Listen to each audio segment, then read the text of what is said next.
Welcome to Troop and Crew 100, or at least our website.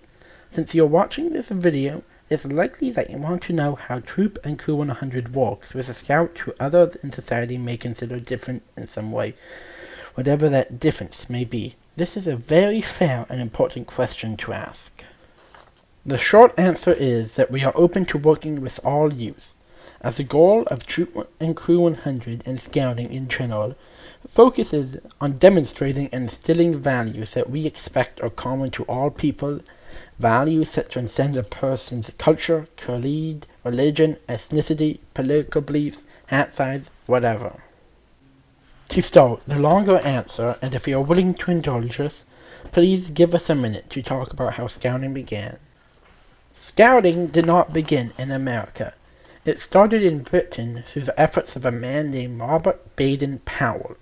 Mr. Baden-Powell, way back in 1907, thought boys needed an outlet for their adventurous side, and came up with the scouting program. It came to America in 1910 when a British Boy Scout helped an American businessman lost in London. The Scout helped the American find his way and asked for nothing in return. The American found the boy's selflessness so striking that once he learned more about the program, he imported it Boy Scouting to America with very few changes.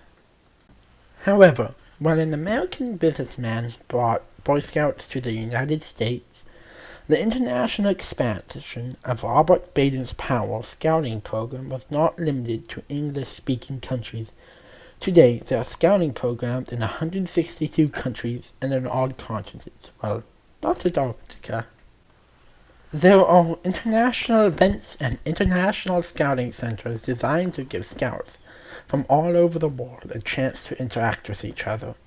Here is a picture of Troop 100 at the Kandersteg International Scouting Center in Switzerland, surrounded by scouts from at least a dozen other countries. So why is the global reach of the scouting program important to a local scouting program in the heart of Ballard? Well, if a program can exist in 162 countries, some with diametrically opposed political systems or religions which can cause conflict or possibly even at war with each other, then the program must focus on ideals that have commonality to all societies and all cultures.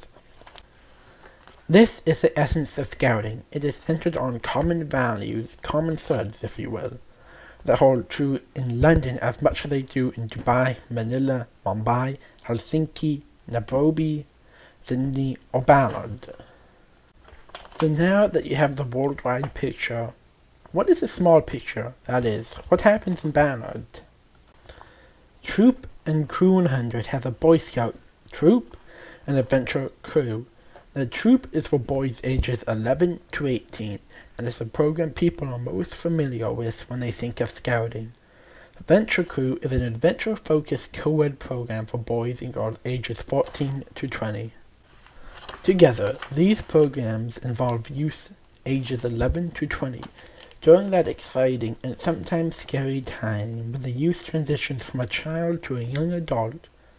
The big picture goal of both Troop and Crew 100 is to give some guidance and structure to the development that complements what they learn at home, school, and any church they may attend.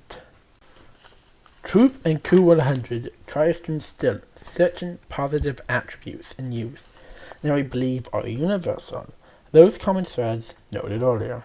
In fact, scouting specifically names these attributes. There are 12 of them. We want scouts to be trustworthy, loyal, helpful, friendly, courteous, kind, obedient, cheerful, thrifty, brave, clean, and reverent. You may have heard of the Scout Law. The Scout Law is a scout declaring that they are lived by these 12 attributes. Of course, these are broad terms. A scout is brave not only if they face down a bear, something we try to avoid, but if they get up and talk in front of an audience, or if they stand up for what they believe, even if their position is in the minority. A scout can be reverent not only to their religion, but also towards their culture or to nature. So what approach does Troop and Crew 100 take to work with youth? The person here is the Boy Scouts. They're most commonly associated with things like camping, knot tying, the uniform, merit badges, and service projects. While these are many, but not all of the tenets of Scouting, they are really just the mechanisms through which we attempt to instill the 12 attributes of the Scout Law. For example, encouraging a youth to leave no trace on a hike pushes them to be clean and reverent. Having Scouts teach each other how to set up a tent encourages them to be helpful, courteous, and kind. When Scouts work together and successfully plan and cook a meal on a campout, or compete as a patrol at a scouting competition, they develop loyalty to each other and start seeing beyond whatever differences they may appear to have, no matter what those differences are. Almost all activities the youth will engage in as a scout are designed to provide opportunities for the scout to see for themselves why following the rules of the Scout Law will work for their benefit, not just within scouting world, but throughout their lives. What differences they may have become irrelevant except as they may enhance the program, as each scout learns the value of the background and experiences other scouts bring with them to the group. So if you are the parent or guardian of a youth and believe that it is important to instill in your child the values of trustworthiness, loyalty, helpfulness, friendliness, courteousness, kindness, obedience, cheerfulness, thriftiness, and of being brave, clean, and reverent, the Scouting program provides you an opportunity to help you do so. Troop and Crew 100 love the chance to work with your youth. Thank you for visiting our website and viewing this video. Yours in Scouting, Troop and Crew 100.